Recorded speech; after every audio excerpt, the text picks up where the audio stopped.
Professor Manfredo, nice to have you here Thank at you. the IDRC conference, and thank you for being here and sharing your knowledge with all of us. My great pleasure. I have 3 questions to you about the oil spill. So the first question is the impact. What was the impact to the people and the environment from this catastrophe? Well, sadly, we really don't know at this point what the impacts will be. It's an event still unfolding. Obviously, the oil is still gushing out at an amazing rate. We anticipate it to go well into the billions. It's considered the worst environmental disaster in America ever. It will have impacts to the coast that will ecologically last well into the decades, perhaps centuries. We have no comparison point for this. There's no similar event of an underwater leak like this in a warm latitude. So we really don't have a good feel for the exact ecological impacts other than to know it will be devastating. Socially, obviously there will be huge impacts.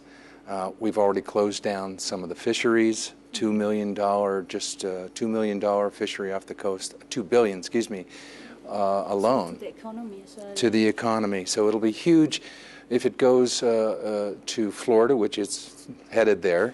And we're talking about a $60 billion tourism industry. And of course, as the industry is affected, jobs are lost, and we're already in a critical point in our economy. So we don't know exactly what the impacts will be, but they will be severe, and it'll be something that we will be attending to for some time.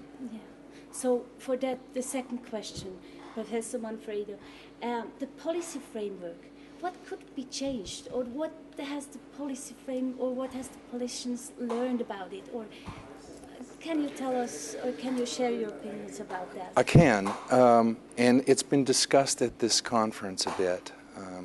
The way decisions are made now about whether to drill and the strategies to use are largely based on probabilities of certain things happening using different strategies. And so BP would look at different ways of extracting the oil and then weigh off how much it costs to do safeguards. And then they would choose an alternative that will maximize their profits and minimize their exposure. But in that process, we don't look at the very unusual events, the low probability events like this one that have catastrophic outputs. So it's a probability-based decision without a look at the very unusual, what they're calling black swan events that have huge impacts, devastating impacts. And so the decision framework needs to look more at the possibilities and have contingency strategies for these extraordinary events. And it's one of the things that will be worked on, I'm certain, for the coming decades as we look at oil, offshore oil in particular. Okay, thank you. But you already pointed a little bit out. Is there any positive aspect out of this catastrophe? Is there any changes in renewable energy or things like that? America, perhaps most countries, are very reactive when it comes to making change.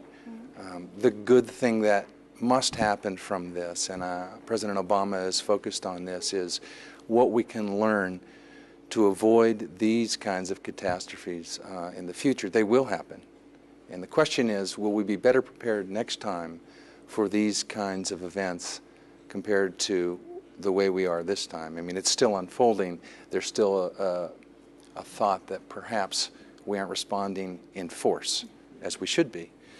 But this is what we will learn. This will make us stronger, and it may also make us more receptive to innovations in alternative energy, because ultimately it will take a broader network of energy sources.